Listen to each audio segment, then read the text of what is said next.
ଆଜି ଜଗନ୍ନାଥଙ୍କର ଶ୍ରୀମନ୍ଦିରର ସିଂହଦ୍ୱାରରୁ ସକାଳ ସକାଳ ଆସିଆ ପହଞ୍ଚି ଯାଇଛି। ଆପଣମାନଙ୍କୁ ଦେଖାଉଛି ସିଂହଦ୍ୱାରର ଦୃଶ୍ୟ। କେତେ ସକାଳୁ ଦେଖନ୍ତୁ କେତେ ଭକ୍ତମାନେ ଆସିକରି ଦର୍ଶନ କରିବା ପାଇଁ ମଙ୍ଗଳ ଆଳତି ଦର୍ଶନ କରିବା ପାଇଁ ପତିତ ପାବନଙ୍କର ଏକତ୍ରିତ ହୋଇଛନ୍ତି ଏବଂ ନିଜର ଭାବର ଭକ୍ତିର ଅର୍ଘ୍ୟ ମନ ଖୁସିରେ ଏଠି ଦେଉଛନ୍ତି ଏବଂ ଭଗବାନଙ୍କର ସ୍ତୁତି ଗାନ କରୁଛନ୍ତି ମା ମାନେ।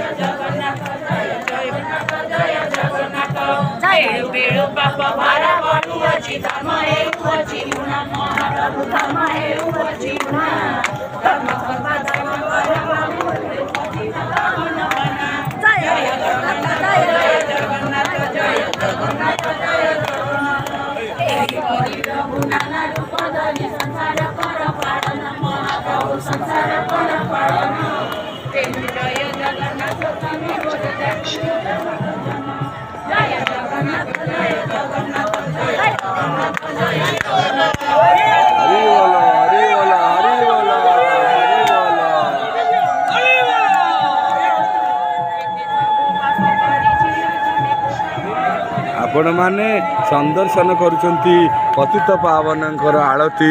କେତେ ସୁନ୍ଦର ଭାବରେ ମନମୁଗ୍ଧକର ଭାବରେ ଚାହିଁ ଆସୁଛନ୍ତି, ଧାଇଁ ଆସୁଛନ୍ତି ଭକ୍ତଗଣ। ଏମାନଙ୍କର ଭଗବାନ ଏମାନଙ୍କର ନିଶ୍ଚିନ୍ତ ଭାବରେ ମନସ୍କାମନା ପୂରଣ କରିବେ। କି ସୁନ୍ଦର ଭାବରେ ମହାଲକ୍ଷ୍ମୀ ବିଜେ କରିଛନ୍ତି ଗୁମୁଟ ଉପରେ ଏବଂ ଆମମାନଙ୍କର ମଙ୍ଗଳ ଆଳତି ଚାଲିଛି। ଜଗନ୍ନାଥଙ୍କର ପତିତ ପାବନଙ୍କର ମଙ୍ଗଳ ଆଳତି ଆମେମାନେ ସନ୍ଦର୍ଶନ କରୁଛେ। ଭକ୍ତମାନଙ୍କର ହୃଦୟ ଆରତି ଯାହା ଭଗବାନଙ୍କ ପାଖରେ ବ୍ୟକ୍ତ କରିବାର ଥାଏ, ଭଗବାନଙ୍କୁ ଜଣେଇବାର ଥାଏ, ସେ ଆରତିର ଅପଭ୍ରଂଶ ଆଳତି ଆମେମାନେ ଭଗବାନଙ୍କୁ ଆମର ନିଜର ଆରତି ଅର୍ଥାର୍ଥୀ ଜିଜ୍ଞାସୁ ଜ୍ଞାନୀଚ ଭରତ ଶ୍ରଭ ଏମାନେ ସମସ୍ତେ ଅପେକ୍ଷା କରିଛନ୍ତି ଜଗନ୍ନାଥଙ୍କୁ ଦର୍ଶନ କରିବା ପାଇଁ। ଆମେମାନେ ଦେଖୁଛେ ପତିତ ପାବନଙ୍କର ପାବନ ଆଳତି।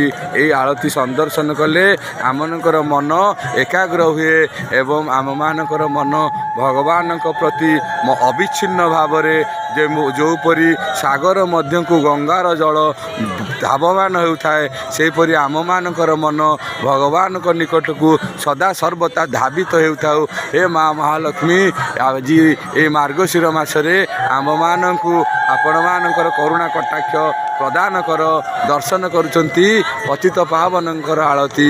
ଏହି ଆଳତି ଆମମାନଙ୍କର ହୃଦୟର ଦୀପ, ଆମମାନଙ୍କର ଜୀବାତ୍ମା ଗୋଟିଏ ଦୀପ ପରି ଆମେମାନଙ୍କର ଭଗବାନଙ୍କ ଆଡ଼କୁ ଆକର୍ଷିତ ହେଉଛି। ଅଂଶୀ ସଦା ସର୍ବଦା ଅଂଶ ପ୍ରତି ଅଂଶୀ ଏବଂ ଅଂଶର ଆକର୍ଷଣ ଅତ୍ୟନ୍ତ ସୁନ୍ଦର। ତେଣୁକରି ଅଂଶ ସର୍ବଦା ଅଂଶୀ ଆଡ଼ିକି ଧାବମାନ ହେଉଥାନ୍ତି। ସେଇ ହେଉଛି ତା'ର ପ୍ରତୀକ।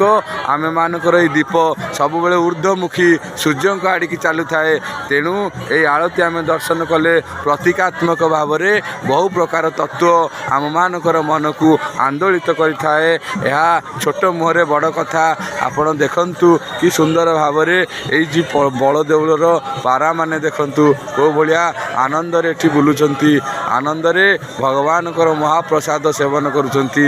ଏଇ ମୁଁ ତ ବଡ଼ ଦେଉଳର ପାରାରେ ନୀଳଚକ୍ର ମୋର ଆସରା। ଦେଖନ୍ତୁ ସୁନ୍ଦର ଭାବରେ ମହାପ୍ରଭୁଙ୍କର ଆଳତି।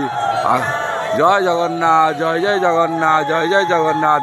ପତିତାନାଂ ପତିତୋହମ୍ ତ୍ୱମେବ ପାପହାରକ ପାବନ ପୁରୁଷଂ ଦେହି ନିଶ୍ଚଳା ଭକ୍ତିମେ ବିଭୁ। ପାବନ ପୁରୁଷ ଦେହି ନିଶ୍ଚଳା ଭକ୍ତିମେ ବିଭୁ। ପାବନ ପୁରୁଷ ଦେହି ନିଶ୍ଚଳା ଭକ୍ତିମେ ବିଭୁ। ଏଠାରେ ଭକ୍ତ ଭଗବାନଙ୍କର ଅପୂର୍ବ ମିଳନ 21 ବତୀର ଆଳତି ଏବଂ ଭକ୍ତମାନେ ଊର୍ଦ୍ଧ୍ୱବାହୁ ହୋଇ ଭଗବାନଙ୍କୁ ପ୍ରାର୍ଥନା କରୁଛନ୍ତି। ହେ ପ୍ରଭୁ ଦୁର୍ବାସନା ନିଗଡ଼ିତସ୍ୟ ନିରାଶ୍ରୟସ୍ୟ ଚୈତନ୍ୟ चैतन्य चंद्र मम देहि करावलंब पताका पतित पावन पताका परपर हो उड़ुची एवं आमे माने तारी छत्र छाया तले आपण मानकु संदर्शन करूचु से पतित पावनकर पावन आरती ए आरती दृश्य समस्त भाग्य थिले मिले आपण मानकु ए मंदिर सम्मुखरु ए 5 मिनिट वीडियो रे मु दर्शन करेबा पई चेष्टा करूची मंदिर नीति द्वार फिटा परे परे ए आरती नीति आम मानकर अति आकर्षणीय मूर्ति ए मूर्ति को ए जो नीति को संदर्शन करुवा लोक माने भगवानकर तालिकार तांकर ना चढ़ी जाई थाए भगत तालिकार ना चढ़ी जाई थाए देखंतु सेपटे आरती चली एपटे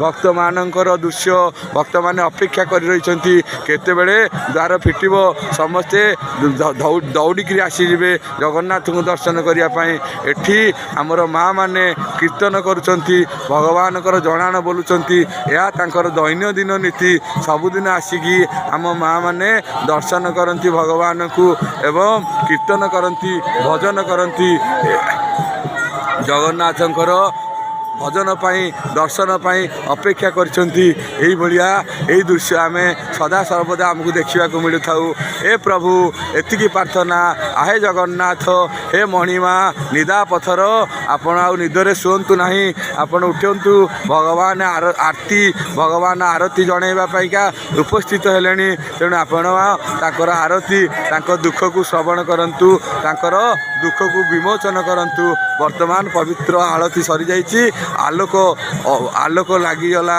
एवं आमे माने दर्शन कले पतित पावनकर पावन मुखारविंद जय जगन्नाथ भक्त मानकर गीत एवं जगन्नाथंकर आरती दर्शन एठारे मु रखुची आपण माने देखुचंती आमर पुरीर पाठ अकिंचन अमरजीत आपण मानकु जो सुनै दउची देखै दउची एही पावन दृश्य जय जगन्नाथ जय जगन्नाथ जय जय जगन्नाथ।